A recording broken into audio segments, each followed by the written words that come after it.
Loving Sai Ram and greetings from Prashanti Nilayam. This is my 11th talk in the Dharma Vahini series, and as always, we proceed by picking up quotes from Swami's original book and trying to understand them.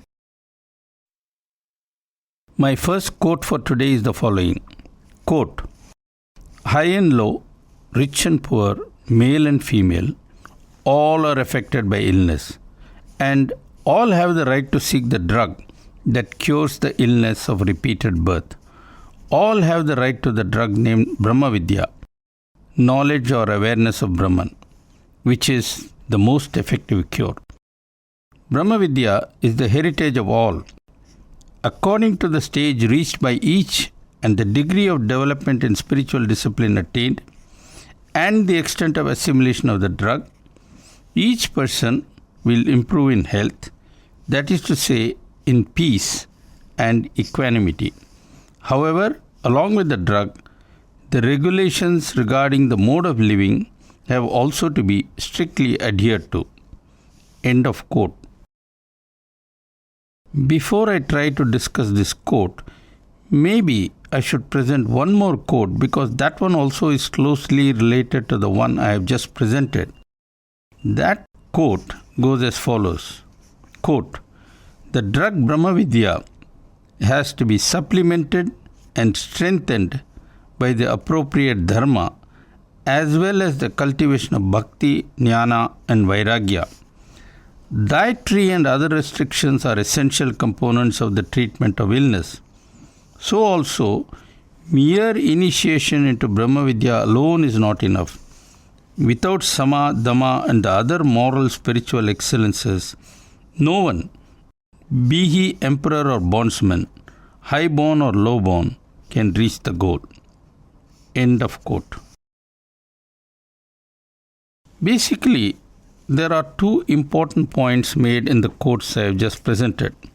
First is the importance of Brahma Vidya, which is just another name for Atma Vidya or knowledge of the self.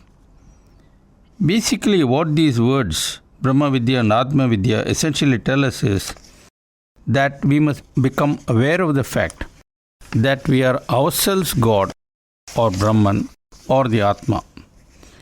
And how do we become so aware? By making all possible effort to follow Dharma in the true spirit of the word. That's how we become aware.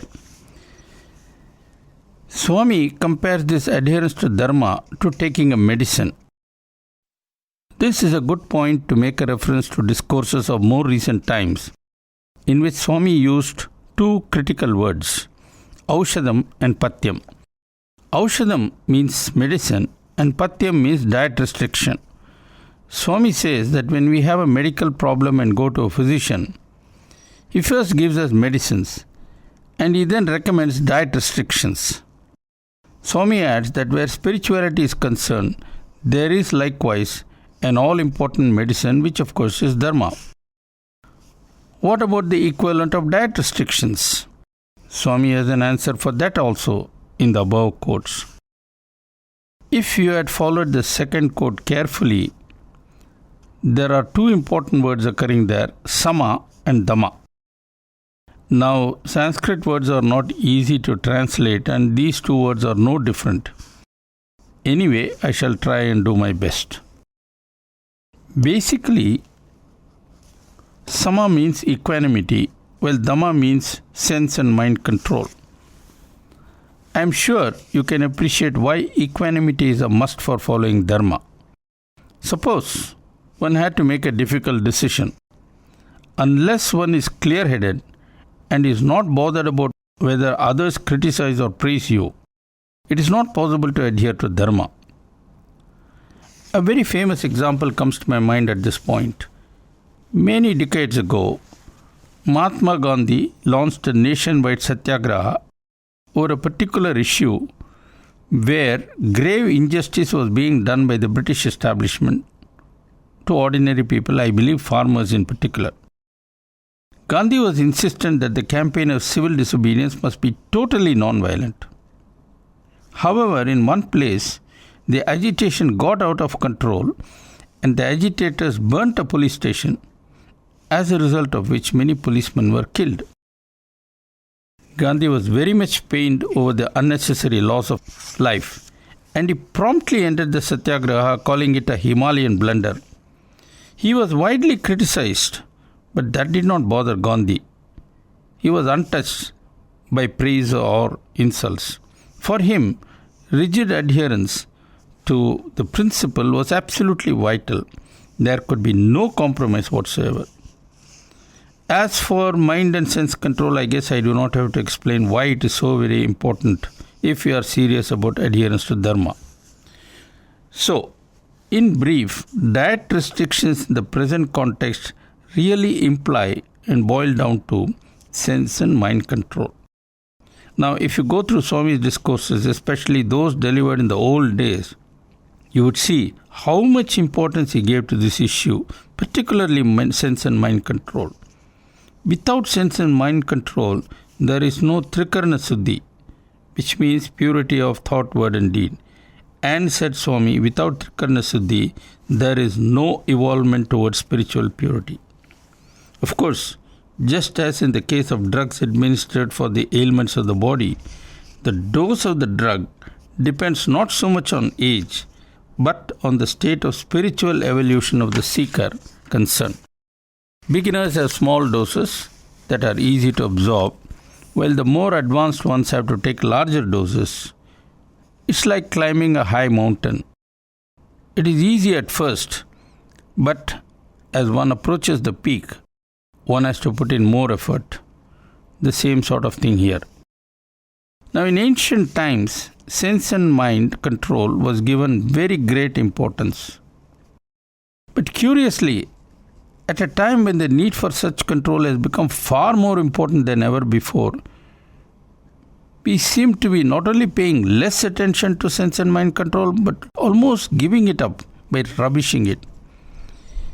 Many recognize the incredible grip that the internet, TV and the mobile phone culture are having on huge masses of people all over the world, cutting across all sorts of differences related to age, gender, race, religion, culture, language, ethnicity, etc. But the number of people concerned about the consequences of such a tight grip, especially the negative consequences, are quite few. Sad to say, even among devotees of Swami. That is because we all conveniently choose to live in two separate worlds. One world where we install Swami, shower love on him, worship him and so on. And another world into which we walk once we become absorbed with work, entertainment and so on. Swami has no presence in this other world of our own artificial creation, and that is how all problems arise. Some people think I am blowing up something that is hardly an issue.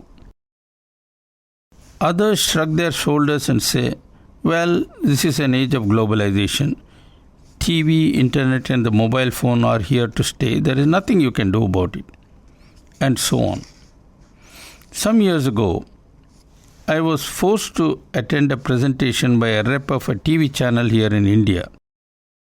Those were the days when TV channels fell over each other by trying to introduce 24 hours spiritual programs. And what better place to shop for such programs than Sai Baba's ashram?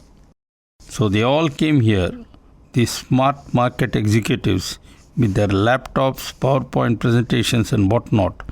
And they were brought in by well-meaning senior devotees, most of them high-profile businessmen. It was a torture for me to sit silently, patiently listening to all that crap dished out by the marketing manager, who just a few days earlier had switched from selling toothpaste to getting people to contribute spiritual programs. Now, since I follow the affairs of the world quite closely, I knew most of what these marketing managers were going to say even before they opened their mouth. However, this was a moment when I was on test for my ability to be patient. And believe me, my patience was severely tested. I would first be told all about how powerful TV is by way of capturing people's attention, and how high the rating of this agent's channel was, what impact showing Baba's program on that channel would make on India, and so on. After this would come the harder part, when I would be lectured in pitiless detail about how to prepare and present the programs, how attention span these days is not more than 6 minutes. This, by the way, was the result found after extensive research by eminent psychologists. That is what they would tell me. And how Swami's discourses, when shown on TV, must be punctuated with commercial breaks and so on. As if this was not enough, I was told that spirituality had to be seamlessly mixed with entertainment, because that was the best way of attracting large number of viewers. All along, the devotee who brought in the torture man would be sitting there smiling and hoping that I was buying all the stuff, and that soon Swami's program would be carried by the particular TV channel whose rep had been brought to Prashanti by him. Let me at this point tell you that this remark about attention span is causing worries all over the world. In fact, just recently, I heard a thought-provoking talk show on an American radio channel about the impact of addiction to TV and the internet and the damage it was creating. One lady who participated lamented about the way in which the ability of the mind was being destroyed by fast changes and repeated breaks in the name of commerce, and how this was going to affect young people when they grow up in almost every walk of life, from nursing and surgery to piloting aircrafts to the pursuit of science, art and literature, and even statecraft. Concentration is very important in many of the things we do. Now, with Swami's grace and of course his blessings and approval, you all know that we in Radio Sai and in Heart to Heart have scrupulously stuck to high standards, and from the enthusiastic responses we constantly get from all over the world, it is very clear that spirituality does not have to sound dull just because there are no breaks every 10 minutes, and just because we do not mix artificially entertainment. Spirituality is all about preparing ourselves to go back to God. This is a very serious matter, and one has to make the preparations with as much focus, discipline and earnestness like the one who aspires to win the Wimbledon finals or to climb the Everest would do. At this point, maybe I should respond to a couple of questions from a listener. This listener is apparently working for what he calls a mobile-based company and seems to be involved with some software work. He does not appear to be happy with what the company is doing, and he is not too sure whether he is doing the right thing by working where he is. He also seems to feel at the same time that both mobile phones and software industry are providing so many jobs, and since employment is vital, how can we do without them? What are we to do? How do these issues impact the adherence to Atma Dharma? These are the problems that our listener has posed to us. I would say these are good questions. On the face of it, it would seem that there is apparently a contradiction between what the listener is doing and what the company is doing. Or rather, between what the listener wants to do and what the company is doing. And the question is, what does one do when one is caught up in a situation such as the listener has described? How should we analyze such a situation and seek a solution? By way of responding, as a preamble, perhaps I could refer to an old Upanishad story where a sannyasi goes to a small village to beg for alms. Despite the tradition that when a person, especially a sannyasi, seeks alms or food in the name of God, must be given unhesitatingly what he asks for, in this case, everyone refuses. I don't remember that story in full since I read it many years ago, but one thing I do remember very well is that finally this sannyasi goes, of all persons, to the village butcher, and he too refuses. All along, the sannyasi keeps feeling he is superior in spiritual evaluation compared to those from whom he is seeking alms. But in the end, he learns to his shock and astonishment that the butcher is far more evolved spiritually than him. When I first read this story many years ago, I was stunned. I said to myself, a butcher is better than a sannyasi? How could that ever be? Well, the answer is given by the Gita. Basically, in those days, people were confined to the strata of society into which they were born. And the vocation was essentially what the family had been engaged in generation after generation. So if this man was a butcher, it was no fault of his. That is the way destiny put him into that situation.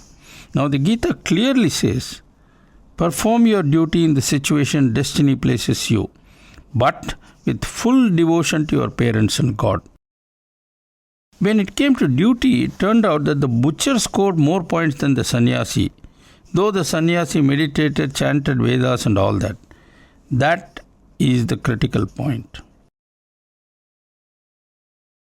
Now, turning to the listener's question, as I see it, there are two issues. First is the issue of the listener working where he is. And secondly, the rather large negative impact that software and mobile technology are having on society. We must be clear about these issues. With that caveat, I would first of all say to our listener, don't worry too much about working where you are. In fact, these days almost all trades and technologies are being misused somewhere or the other. As long as you yourself are not involved in misuse directly, you do not directly carry any blame. So don't worry too much. Now, technology is very definitely not being misused in all places and all times. We must acknowledge that. In fact, technology does have its uses, and keeping that in mind, one need not take a 100% dim view of technology.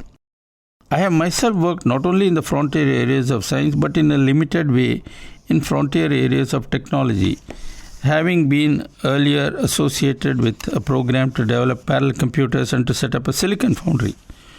So, I do not suffer from technology phobia. So, my dear listener, as long as you are personally not doing anything wrong or immoral, and as long as you feel detached from your work, you need not worry too much. Actually, if you are practical, one has to work somewhere, and as long as one is not in the name of company work, directly involved in any shady work, one need not worry. In fact, these days, every trade has got negative points somewhere or the other, and since one has to survive, one can afford to be a bit practical. Of course, this license is not available to sannyasis, by the way. However, compassionate God has said that if one surrenders to Him, then He is even ready to forgive any mistakes we might make. So keep that in mind. Now let us come to technology itself.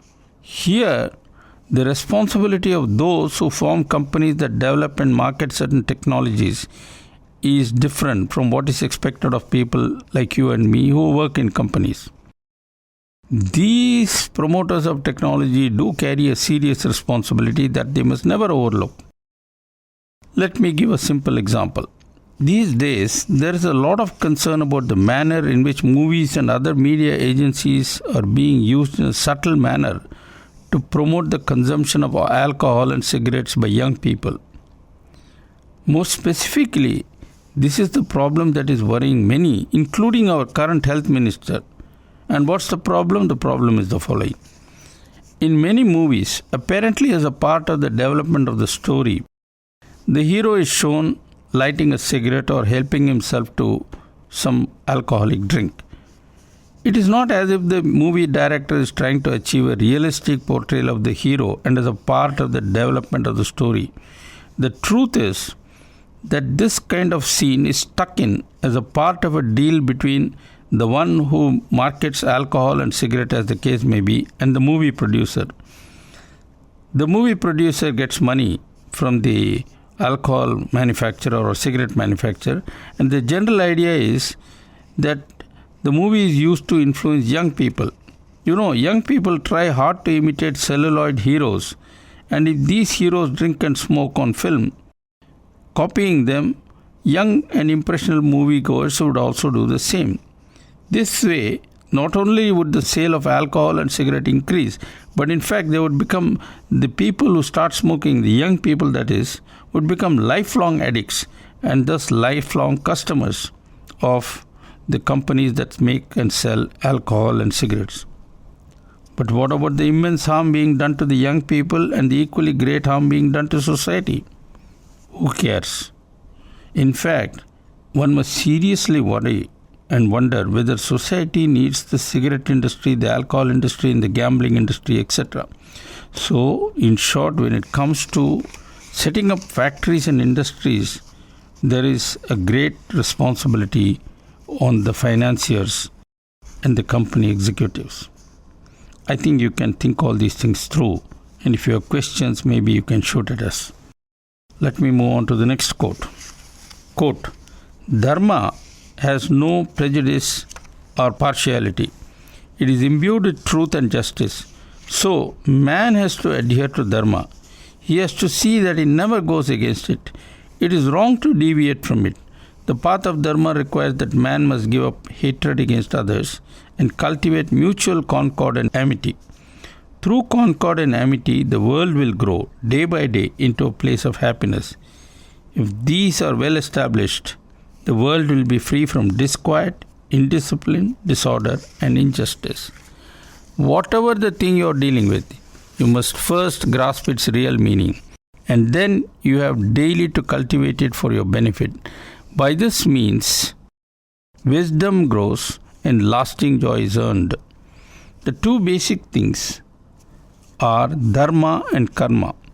The wise who are impartial and unprejudiced, who are confirmed in dharma, walk on the path of Sathya as instructed in the Vedas. That is the path for all people today. End of quote. This quote is very important because it contains many valuable points. Some are no doubt being repeated, and that is for our benefit. But even so, let us try to absorb the advice that Swami is giving us. Swami says that Dharma has no partiality or prejudice, which means those who practice Dharma must regard all as alike. No partiality. I am sure you have heard Swami say, as I have, that all are alike and that we must be the same to all. That is the principle being stated here. Further, the person who wants to take adherence to Dharma seriously must not hate anybody. Hatred and Dharma do not go together. Swami points out how important this is. Now, if everyone took Dharma seriously in this spirit, where is the scope for war and conflict, which almost invariably is the result of prejudice and hatred? It's most unfortunate that at a time when conflict is so widespread and there is even war and terrorism, few realize how with everyone simply adhering to Dharma, not only can war and conflict be avoided, but so many lives saved, so many injuries prevented, and above all, so much money can be saved that is now being wasted. And all the money saved could be usefully spent on helping those in distress and need. So you see how important and practical is the adherence to Dharma. Now towards the last part of the quote that I just presented, Swami uses two words that sound similar, dharma and karma. Not only do these words sound similar, but in fact they have a close connection. Karma means action, and if action is tuned to Dharma, life becomes sanctified. And when life is constantly sanctified in this manner, union with God is guaranteed. And you know what happens then. There is a rich reward, bliss. Remember Swami telling us often that happiness is union with God? Well, that happiness comes, that bliss comes only when one sticks to Dharma. The subject of Dharma is like an infinite ocean and there is no limit to how much one can discourse on it. But you don't worry, I am not going to prolong this series too much longer. However, there are a few important points I must bring to your notice before I sign off on this series. Well, that's all for this week. See you again next week. Until then, all the best. God bless. Jai Sai Ram.